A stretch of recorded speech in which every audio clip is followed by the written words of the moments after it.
With so many options, why choose Arizona State University? For me, the only online option was ASU because of the quality. Their faculty was really involved with their students and care about your personal journey. The dedication to my personal development from my professors, that's been extremely valuable to me. Earn your degree from the nation's most innovative university. Online. That's a degree better. Explore more than 350 plus undergraduate, graduate, and certificate programs at asuonline.asu.edu. Hello, listener. This is producer Jeffrey. Step into my time machine. Long ago, beginning in the ancient past of 2009, we made a show called Our Fair City. Now, Our Fair City is a sprawling, epic story set in the dystopian future of Hartford, Connecticut. A climate disaster made the world outside a frozen wasteland. What remains of humanity lives inside in a largely subterranean city governed by the remains of an insurance company. Now, Our Fair City is darkly funny. You'll meet mad scientists, lightning riggers, the woken dead, giant ants, time travelers, and mole people. We are currently re-releasing Our Fair City weekly, so this is a great time to join us for a romp through the tunnels of HartLife. After today's episode, we'll be sharing a trailer for the show. I hope you'll check it out, and I would love you to join us in our listen of Our Fair City, found wherever you're listening to this podcast right now. Hello, this is Eleanor, executive producer of Unwell. This show is possible because of the support of our fans. That's you. If you are enjoying the show, we hope that you will join us as a member at audaciousmachinecreative.com. For $5 a month, members get all kinds of behind-the-scenes content like annotated scripts, deleted scenes, and full tracks of the original music in the show. And you get an ad-free feed not only of Unwell, but also of all of the other fiction podcasts we make. You can find us at audaciousmachinecreative.com. Again, that's audaciousmachinecreative.com.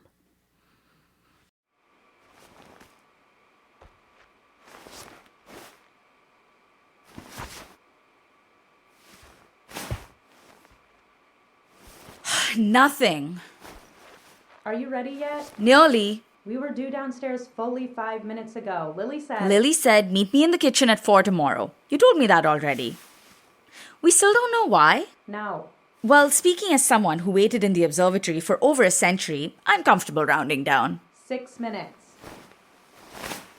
What are you doing? An experiment. Can I come in? It is your room.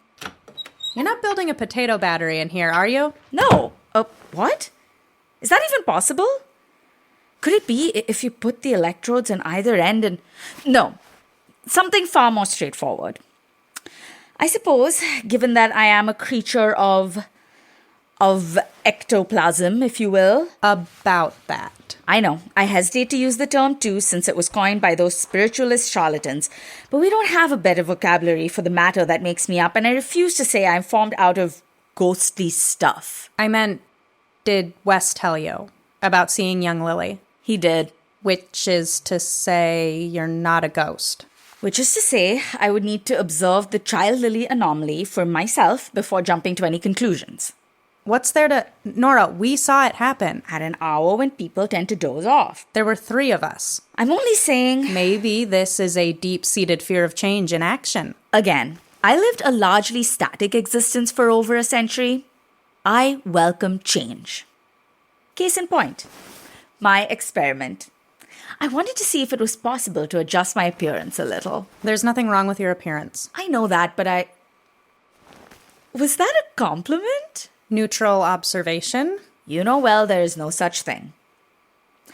I want dungarees. Or rather, jeans. Did you know dungarees came from India? At least the first fabric we used for them, this coarse calico from a village near Mumbai. We get the word for the overalls, a precursor to the trousers, from the cloth, which was called dungri.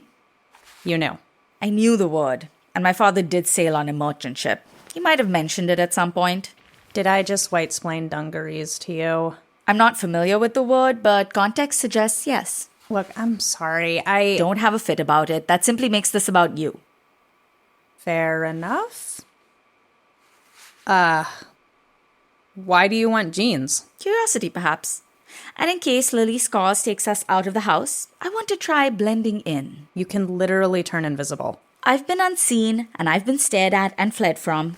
I would like to be benevolently ignored. Do you know if Wes can manifest clothing? He must be able to, right? He's worn different clothes throughout the seasons, and you said he only recently started using his wages. Plus, his shoes are definitely modern. There must be some trick to it that's evading me. Hey, are you coming? In a minute! Well, in the meantime, do you want to borrow some clothes? I just did laundry. I suppose that is one way forward. Clean jeans, belts, and shirts are in the 3rd and 4th drawers in the dresser behind you. And, maybe talk to Lily about the rest. The rest? I'm assuming you won't be wearing an S-bend corset with your jeans? Right, yes. I have existed in some form for so long, I might as well try twisting from the waist.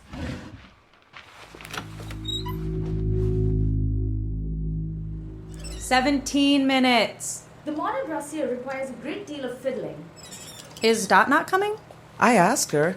I think, Mom seems to be having kind of a thing with Russell Epstein. Really? Nice. She hasn't brought it up, but we hosted book group at our house last night, and there was definitely some significant eye contact going on. At one point, they were whispering together, but they stopped when I came in. And then this morning, she was very cagey about where she was going to be today. At this point, I'm kind of hoping it's a date. It'd be nice to think Mom still got a few new adventures left. Aw, that's sweet.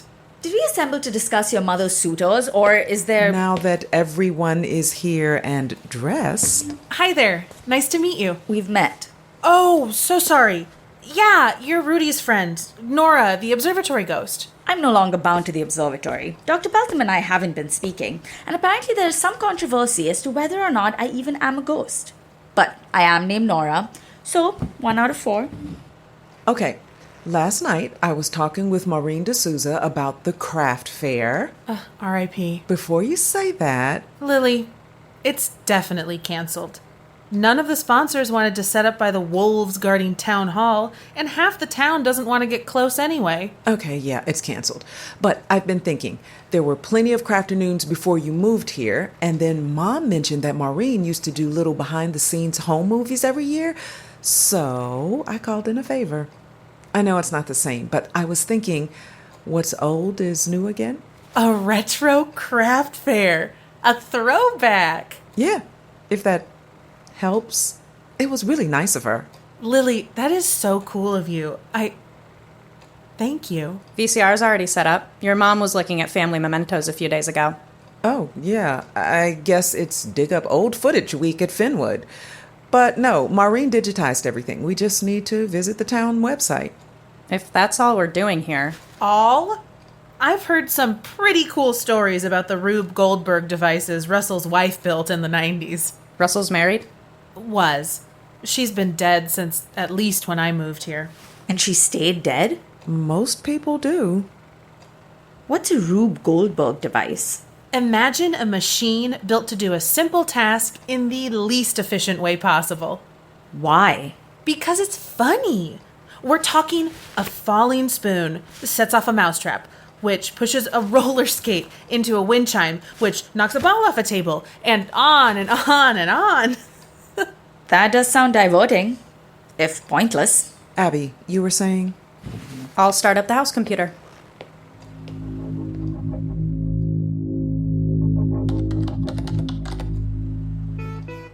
Welcome to Mount Absalom Online, the most outdated local government website post-ARPANET. Why are you... This appears to be for children. How many opinions on web design can you have? There are illustrations and a great deal of color. And the style of the letters looks... friendly. Comic Sans, one of the more controversial fonts. The worst, you mean? Exhibit A. Going by the copyright at the bottom, it's only been a few decades. Have things truly changed that much? Oh, go to resources. There! Don't touch the screen. It's a monitor, not a tablet. You must understand how little those words mean to me. The resources page is just 4 audio clips of interviews with the town elders, and then a small animation of a construction worker digging. All right, dead end, so to speak. Let's try events. You know, I am a researcher. I do this professionally. Yes, and I spent years patiently navigating the dampest libraries in England, some of them still pre-Dewey Decimal, with the librarian less than pleased at the prospect of helping someone who looked like me. One learns to find one's feet quickly. Let's try events. Oh, it says update. Yes, with the...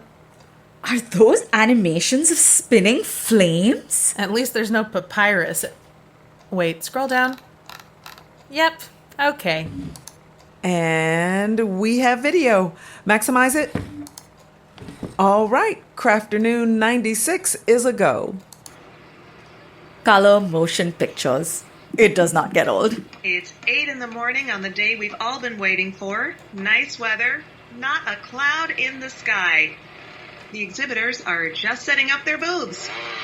Mary Lou Weinberg, as you can see, making an ice sculpture of...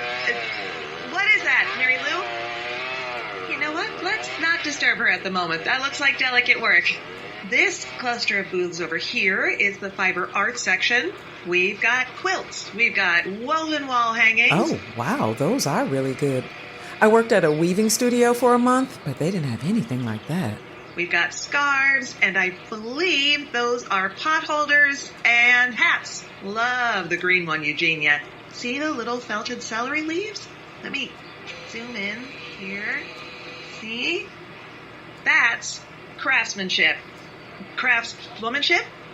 Craftspeopleship. Points for trying, Maureen. That's crafting. Next to them is, of course, the woodworking booth. Mound A is the place to be if you want a cutting board shaped like a pig or a cat. Adorable! Looks like they've got a display of the jig they used to make it. Okay, that's ingenious. A few booths still setting up. We have a collection of local photography donated to us by the late Grant Fenwood, R.I.P., and his partner Tim. So long, Tim. And here we've got Helen Ogilvy's watercolor paintings, always a hit. Oh, hey, the star of tonight's Founders Day pageant himself. Isn't that usually in August? The Delphics hold the pageant. Whenever they feel like it, right. I see you've got your costume ready. How are you feeling? Looking forward to it. Got all your lines memorized? I'm practicing all week, so I hope so. You're gonna do Mount Absalom proud. Chester Warren, everybody! Oh my God, it is. I didn't recognize him with that bowl cut. Another horrifyingly whitewashed pageant. Joy. Literally whitewashed. What's with the skull face paint? Who is he supposed to be? The suit looks early 1800s. It must have taken considerable time to make. Nobody had that sort of thing lying around, even by my era.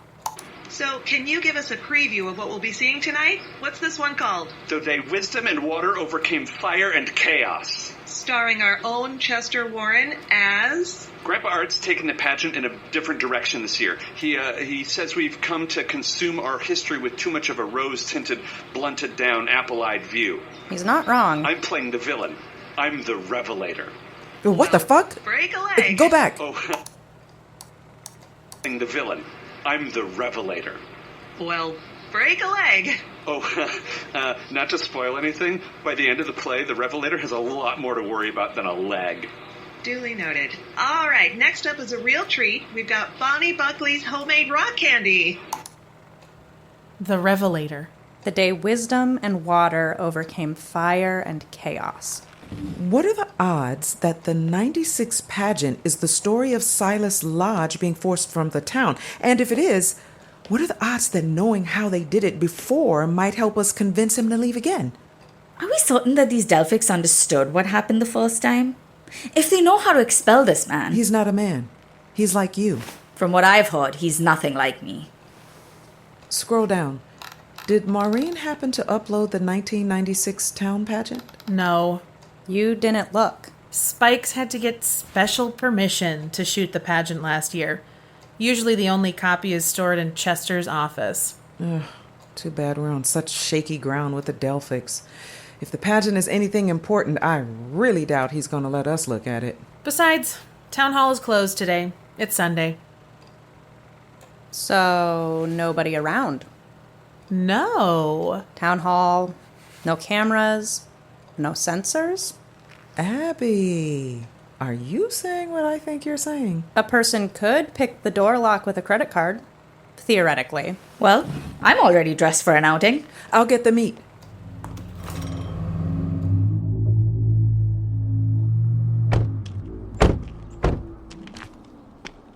Town hall.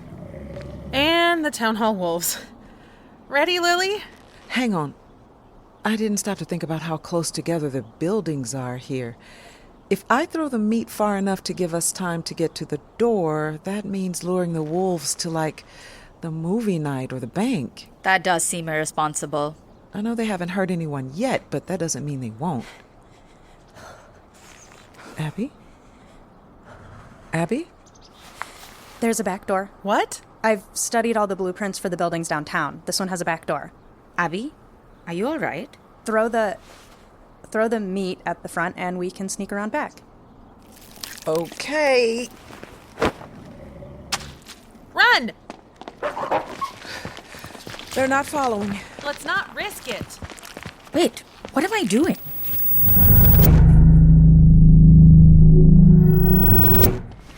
The lock, quickly. Yeah. This works on the front. Lily, why doesn't it work? And let me see. Shit, I dropped it. Where? Here. Thanks.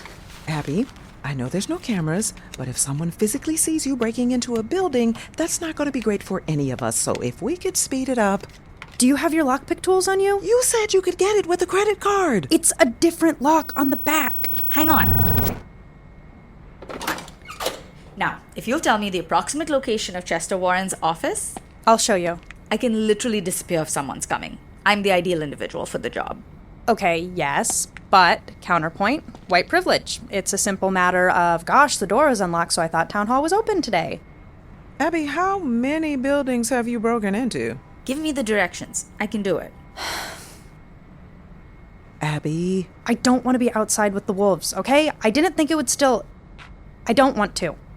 Is everything okay? And I don't want to talk about why, and the longer we all stand around here... All right, quickly. Down that hallway. Right. This way.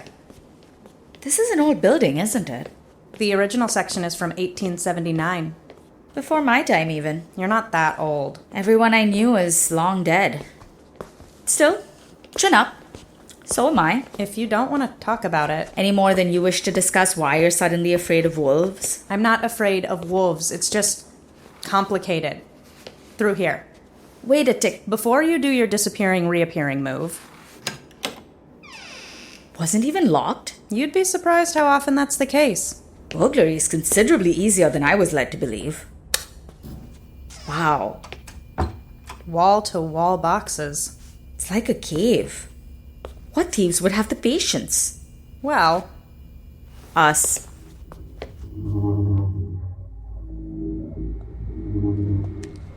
How much longer do you think they're going to be? Maybe Chester's office is really hard to find. Abbie knows the blueprints. If something happened, one of them would call us, right? I don't know if either of them are great at asking for help. Oh, shit. What? Hey, Chester! Afternoon, Marisol. Lily. Lurking by the back entrance to Town Hall, I see. Almost feels like you're up to something. Just taking a walk, enjoying a little shade. Taking a walk right past the wolf-infested entryway? Really gets the heart rate up. Great for cardio. If you like being menaced by canines. Well, I'll leave you to it. Wait. How have you been doing your job through all this? With discretion. And a pocket full of jerky. Every day? The wolves don't seem to pay much attention to me either way. The jerky's just a precaution. And obviously, Take Your Child to Work Day has been postponed indefinitely. Now, if you'll excuse me... You should take that. Reception's terrible in the hall. Hey, Lou, I'm at work. I can't... Jamie, Bud, give the phone back to Mom. Hi, Jamie! I really need to... Okay. Only for a minute. Lily, Marisol, you're on speaker. Hi! Hey there! Hey, Lily, when are you gonna come over and tell knock-knock jokes? I've got a popsicle. Oops. Soon, Jamie, okay? I can't right now, though. I've got to do boring grown-up stuff. But you're not a grown-up, you're a kid. How do you figure? She plays like a kid, she's funny like a kid, and she lives with her mom like a kid. Ooh. Ouch. What? Jamie, Dad and Marisol and Lily have to go now, but get Mom to help you clean up the mess. What popsicle? I mean, I'll see you in a few hours, okay? Be good. I don't want to be good. I want to be a pirate, cowboy, surfer, maze master. Then be the best pirate, cowboy, surfer, maze master you can be. Now, please put your mom back on. Hey, hon. I'm pretty sure I left it under the sink. I shouldn't be too long, just need to tie up a few loose ends. Love you. Chester, Before you go in, just a few quick questions about my business license. You're kidding me. I was thinking, now that Maureen's serving coffee, maybe I should start selling wine at the shop. You know, during evening hours. vinyl and vino. We've been working on the tagline. I have 15 minutes of work I need to do. Can I just... Do you have any idea how much paperwork you'd need for that? No. Tell me.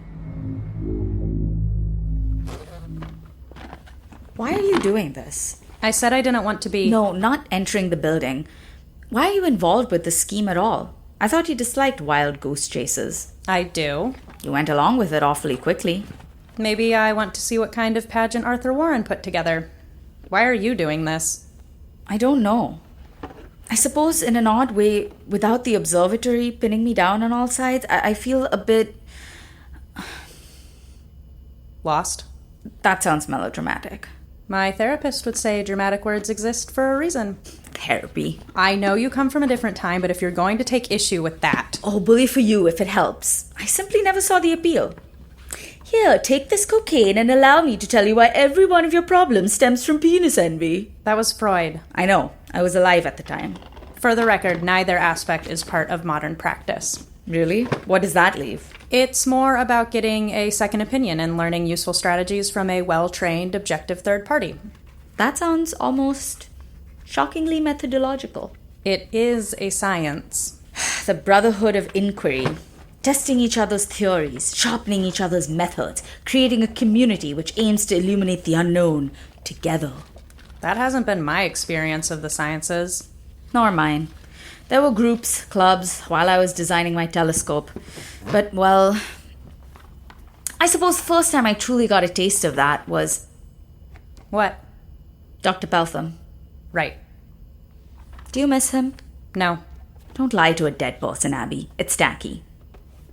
Sometimes. You? Thankfully, I have the capacity to miss someone and be extremely annoyed by them at the same time. What are those? Apparently they've made audio recordings of every town meeting since the 40s.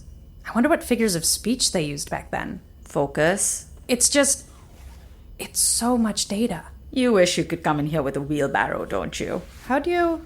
I told you about me and libraries, right? When I was alive. Or, as you'd have it, when the apparition that I'm falsely remembers being alive. If you don't want to talk about it, why do you keep bringing it up? I don't want to, but I think I must. And that's not even getting into what you'll need if you want to actually serve wine on the premises. Let's say we do. Lily, have you ever bartended before? Once or twice? Is this a prank? In Ohio, that's permit class D1, and it costs something like $500. The first step would be to confirm whether there are, in fact, licenses still available within the district. Now, if there aren't, you're going to have to go to the secondary market. You know, I don't know if comfortable is the right word exactly, but there was a certain clarity to being a ghost. If we accept that you saw a figure of someone from the past, but who is not currently dead, where does that leave me? Some sort of ambiguous liminal space between one state and another? Terrible. There are worse places to be. Non-binary humor. Are you that attached to being ectoplasm? I remember being Norah Tendolkar. I remember it so clearly. I remember the feel of chalk in my hand, the dark of the night sky and the brightness of the stars, the satisfaction of reaching the answer to an equation. I don't want that person to be gone. I'm real. I exist. I can talk and generate new ideas and wear trousers if I so choose. Ghost was so simple. So was the Earth-centered model of the solar system. Actually, to account for the relative movements of the other planets, the geocentric model gets increasingly complicated the longer you look at it. Spiraling planets, it's a mess. Are you familiar with the expression Occam's razor? Assume yes. How could it possibly be that the simplest theory is Marisol, Dot, and I all having simultaneous, identical hallucinations? What? What do the young version of Lily that you saw, Tim, Joey, Wes, and I, all have in common? You seem headed in a specific direction with this. What? We're all not dead necessarily, but gone. If we are each copies, like a set of mimeographed papers, then the original source is no more. We arrive on the scene after. Like a reprise. Like a reverberation. We're not ghosts at all. We're echoes. That does make a certain degree of sense. Well, enough dilly-dallying. Lily and Marisol are waiting. This entire box is just marked for August H. A lot happened in August, apparently. Fishing, celery festival, local permits A through J. This box simply says Grandpa.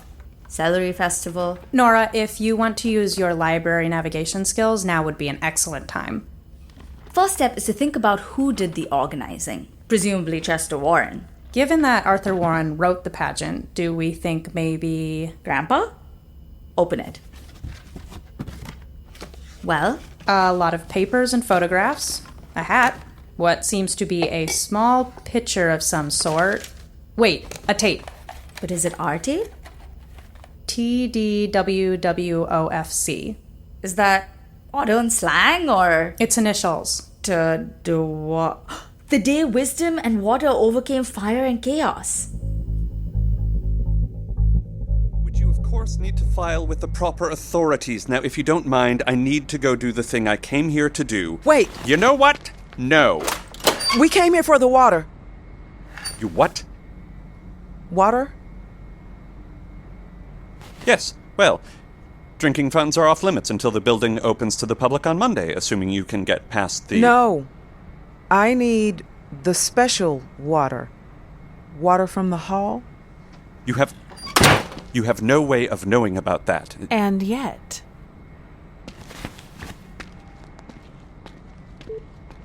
Hazel, where are you right now? Good thinking, whatever that was. Yeah, I was totally punting. What water are we talking about? No idea. Mom was telling me water from the hall was part of some old rhyme Eliza Finwood wrote in her journal or something, and she and Wes figured it probably meant town hall. Chester seemed pretty freaked out. Yeah, well, apparently you also need water from the hill for it to mean anything. Water from the... like the observatory? That's the guess. From the gutters? Abbie found an old baptismal font below the hole in the floor, but it dried up years ago. Still, at least your mom is sharing that stuff with you now. Yeah. Always nice to be on the same team. We found it. Good. Let's go.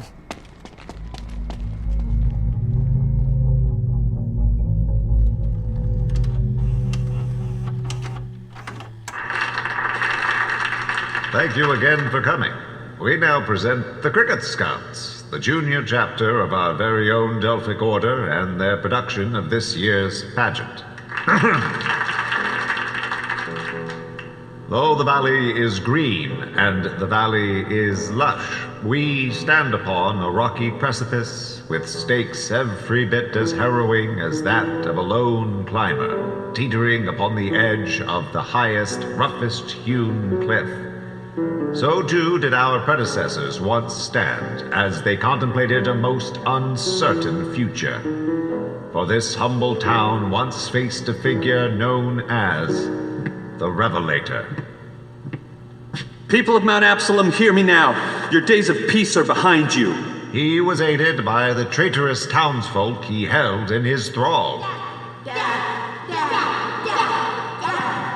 The altar shall be watered red with blood tonight.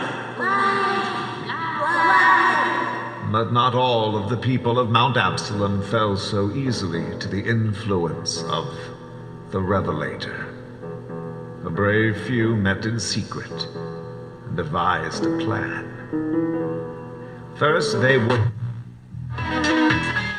He's bold, he's brash, and he'll do whatever it takes to get to the bottom of the mystery. Tell me where the diamonds are, or meet my fist. He's Farrow. Coming up next. Okay, what the hell is this? Ugh, the 90s Detective Farrow reboot. Fast forward. Did they tape over the whole thing? Let's see. I can't believe this. It really loses the charm of the original. Looks like it's 90s Farrow all the way down. Damn it. That was a bust. Sorry, everyone. At least we learned the town hall has secret water. Or had it at some point. Did you notice a pump out back? Could be anything. We'll have to report back to Mom.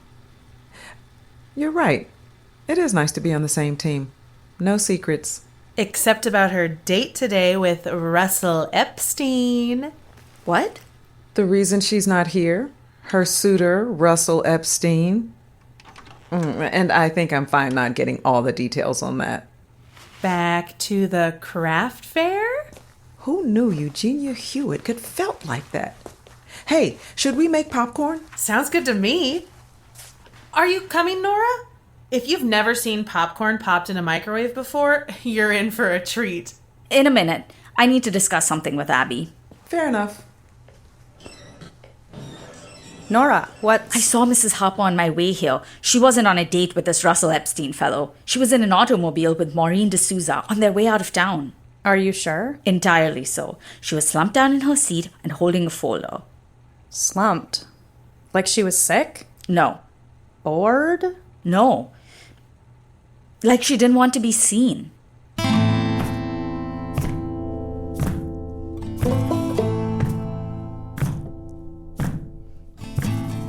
This episode features Anuja Vaidya as Norah, Kathleen Hoil as Abbie, Clarisa Cherie Rios as Lily, Corrbette Pasko as Maureen D'Souza, Pat King as Chester, Miles Buha as Jamie, Leeman Kessler as Arthur Warren, Joshua K. Harris as Farrow.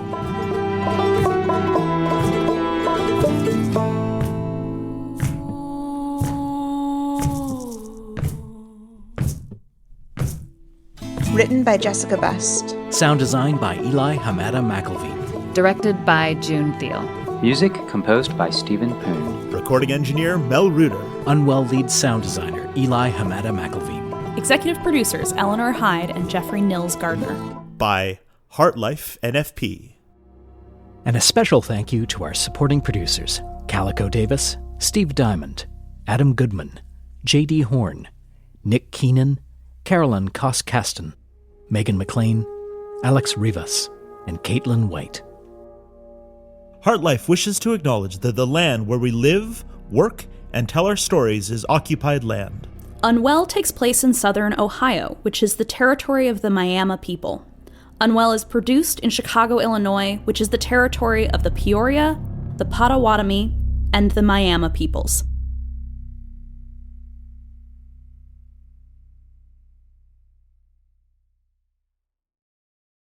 In this place, once known as Hartford, Connecticut, the wind doesn't howl. It screams. That screaming wind careens maliciously across the vast tundra until it breaks against the side of a monolithic structure. The HartLife Tower, former home of the HartLife Insurance Company. Dear listener, these are the true dramatizations of our fair city's glorious history. You will meet the brave bureaucrats that keep us safe and orderly. Sorry for the confusion. MURDER is actually an acronym for our department.